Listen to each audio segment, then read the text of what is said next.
The Masque of the Red Death by Edgar Allan Poe. Narrated by Jason Marnocha. The Red Death had long devastated the country. No pestilence had ever been so fatal or so hideous. Blood was its avatar and its seal. The redness and the horror of blood. There were sharp pains and sudden dizziness, and then profuse bleeding at the pores with dissolution. The scarlet stains upon the body, and especially upon the face of the victim, were the pest ban which shut him out from the aid and from the sympathy of his fellow men. And the whole seizure, progress, and termination of the disease were the incidents of half an hour. But the Prince Prospero was happy and dauntless and sagacious. When his dominions were half depopulated, he summoned to his presence 1,000 hale and light-hearted friends from among the knights and dames of his court, and with these retired to the deep seclusion of one of his castellated abbeys. This was an extensive and magnificent structure, the creation of the prince's own eccentric yet august taste. A strong and lofty wall girdled it in. This wall had gates of iron. The courtiers, having entered, brought furnaces and massy hammers and welded the bolts. They resolved to leave means neither of ingress nor egress to the sudden impulses of despair or of frenzy from within. The abbey was amply provisioned. With such precautions, the courtiers might bid defiance to contagion. The external world could take care of itself. In the meantime, it was folly to grieve or to think. The prince had provided all the appliances of pleasure. There were buffoons, there were improvisatori, there were ballet dancers, there were musicians, there was beauty, there was wine. All these and security were within. Without was the Red Death. It was towards the close of the 5th or 6th month of his seclusion, and while the pestilence raged most furiously abroad, that the Prince Prospero entertained his 1,000 friends at a masked ball of the most unusual magnificence. It was a voluptuous scene, that masquerade. But first let me tell of the rooms in which it was held. These were 7, an imperial suite. In many palaces, however, such suites form a long and straight vista, while the folding doors slide back nearly to the walls on either hand, so that the view of the whole extent is scarcely impeded. Here the case was very different, as might have been expected from the Duke's love of the bizarre. The apartments were so irregularly disposed that the vision embraced but little more than one at a time. There was a sharp turn at every 20 or 30 yards, and at each turn a novel effect. To the right and left, in the middle of each wall, a tall and narrow Gothic window looked out upon a closed corridor which pursued the windings of the suite. These windows were of stained glass, whose color varied in accordance with the prevailing hue of the decorations of the chamber into which it opened. That at the eastern extremity was hung, for example, in blue, and vividly blue were its windows. The second chamber was purple in its ornaments and tapestries, and here the panes were purple. The third was green throughout, and so were the casements. The fourth was furnished and lighted with orange, the fifth with white, the sixth with violet. The 7th apartment was closely shrouded in black velvet tapestries that hung all over the ceiling and down the walls, falling in heavy folds upon a carpet of the same material and hue. But in this chamber only, the color of the windows failed to correspond with the decorations. The panes here were scarlet, a deep blood color. Now, in no one of the 7 apartments was there any lamp or candelabrum amid the profusion of gold ornaments that lay scattered to and fro or depended from the roof. There was no light of any kind emanating from lamp or candle within the suite of chambers.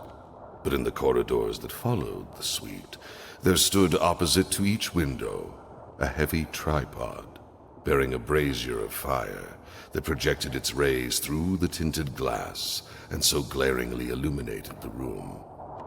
And thus were produced a multitude of gaudy and fantastic appearances. But in the western or black chamber, the effect of the firelight that streamed upon the dark hangings through the blood-tinted panes was ghastly in the extreme, and produced so wild a look upon the countenances of those who entered that there were few of the company bold enough to set foot within its precincts at all. It was in this apartment also that there stood against the western wall a gigantic clock of ebony. Its pendulum swung to and fro with a dull, heavy, monotonous clang, and when the minute hand made the circuit of the face and the hour was to be stricken, there came from the brazen lungs of the clock a sound which was clear and loud and deep and exceedingly musical, but of so peculiar a note and emphasis that at each lapse of an hour the musicians of the orchestra were constrained to pause momentarily in their performance to hearken to the sound, and thus the waltzers perforce ceased their evolutions, and there was a brief disconcert over the whole gay company. And while the chimes of the clock yet rang, it was observed that the giddiest grew pale, and the more aged and sedate passed their hands over their brows, as if in confused reverie or meditation. But when the echoes had fully ceased, a light laughter at once pervaded the assembly. The musicians looked at each other and smiled as if at their own nervousness and folly, and made whispering vows each to the other that the next chiming of the clock should produce in them no similar emotion. And then, after the lapse of 60 minutes, which embrace 3,600 seconds of the time that flies, there came yet another chiming of the clock. And then were the same disconcert and tremulousness and meditation as before. But in spite of these things, it was a gay and magnificent revel. The tastes of the Duke were peculiar. He had a fine eye for colors and effects. He disregarded the decora of mere fashion. His plans were bold and fiery, and his conceptions glowed with barbaric luster. There are some who would have thought him mad. His followers felt that he was not. It was necessary to hear and see and touch him to be sure that he was not. He had directed in great part the movable embellishments of the 7 chambers upon occasion of this great fete, and it was his own guiding taste which had given character to the masqueraders. Be sure they were grotesque. There were much glare and glitter and piquancy and phantasm, much of what has been seen in Hernani. There were arabesque figures with unsuited limbs and appointments. There were delirious fancies such as the madman fashions. There were much of the beautiful, much of the wanton, much of the bizarre, something of the terrible, and not a little of that which might have excited disgust. To and fro in the 7 chambers there stalked, in fact, a multitude of dreams. And these, the dreams, writhed in and about, taking hue from the rooms and causing the wild music of the orchestra to seem as the echo of their steps. And anon there strikes the ebony clock, which stands in the hall of the velvet. And then, for a moment, all is still, and all is silent, save the voice of the clock. The dreams are stiff frozen as they stand, but the echoes of the chime die away. They have endured but an instant, and a light, half-subdued laughter floats after them as they depart. And now again the music swells, and the dreams live and writhe to and fro, more merrily than ever, taking hue from the many tinted windows through which streamed the rays from the tripods. But to the chamber which lies most westwardly of the seven, there are now none of the maskers who venture, for the night is waning away, and there flows a ruddier light through the blood-colored panes, and the blackness of the sable drapery appalls, and to him whose foot falls upon the sable carpet, there comes from the near clock of ebony a muffled peal, more solemnly emphatic than any which reaches their ears who indulge in the more remote gaieties of the other apartments. But these other apartments were densely crowded, and in them beat feverishly the heart of life, and the revel went whirlingly on, until at length there commenced the sounding of midnight upon the clock. And then the music ceased, as I've told, and the evolutions of the waltzers were quieted, and there was an uneasy cessation of all things as before. But now there were 12 strokes to be sounded by the bell of the clock, and thus it happened, perhaps, that more of thought crept with more time into the meditations of the thoughtful among those who reveled.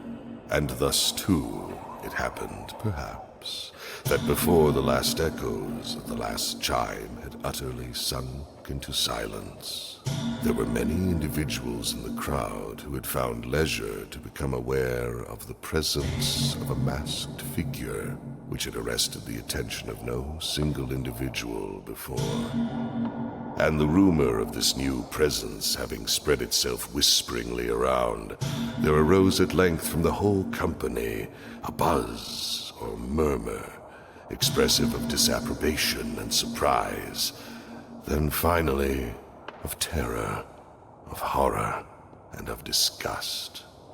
In an assembly of phantasms such as I have painted, it may well be supposed that no ordinary appearance could have excited such sensation. In truth, the masquerade license of the night was nearly unlimited, but the figure in question had out-Heroded Herod, and gone beyond the bounds of even the prince's indefinite decorum.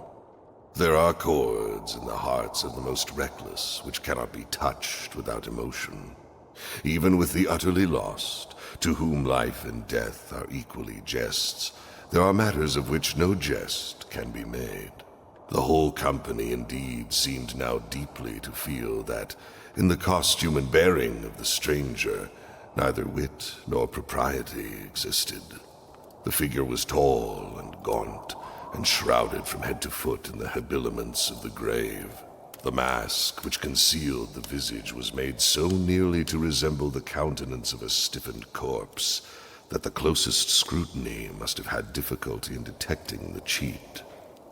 And yet all this might have been endured, if not approved, by the mad revelers around, but the mummer had gone so far as to assume the type of the Red Death.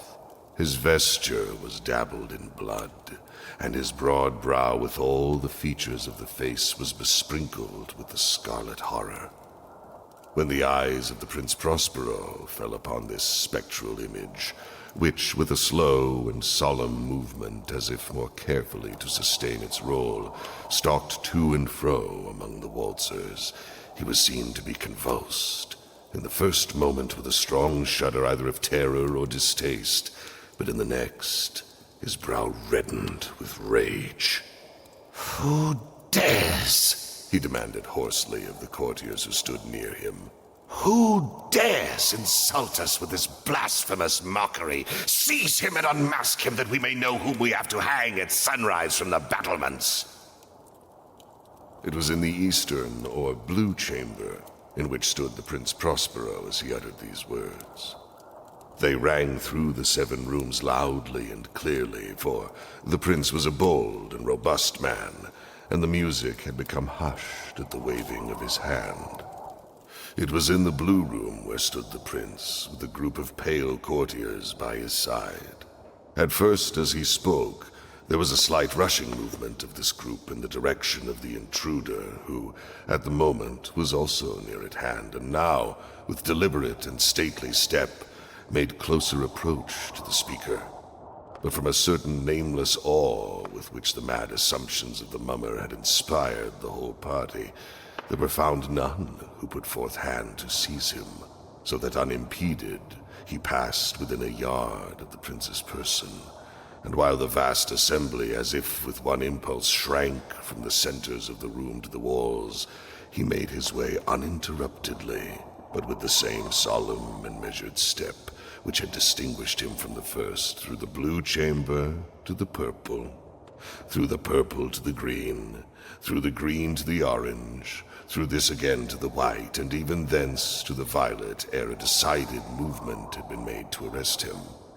It was then, however, that the Prince Prospero, maddening with rage and the shame of his own momentary cowardice, rushed hurriedly through the 6 chambers, while none followed him on account of a deadly terror that had seized upon all. He bore aloft a drawn dagger, and had approached in rapid impetuosity to within 3 or 4 feet of the retreating figure, when the latter, having attained the extremity of the velvet apartment, turned suddenly and confronted his pursuer. There was a sharp cry, and the dagger dropped gleaming upon the sable carpet, upon which instantly afterward fell prostrate in death the Prince Prospero. Then, summoning the wild courage of despair, a throng of the revelers at once threw themselves into the black apartment, and seizing the mummer whose tall figure stood erect and motionless within the shadow of the ebony clock, gasped in unutterable horror at finding the grave cerements and corpse-like mask, which they handled with so violent a rudeness, untenanted by any tangible form. And now was acknowledged the presence of the Red Death. He had come like a thief in the night, and one by one dropped the revelers in the blood-bedewed halls of their revel, and died each in the despairing posture of his fall.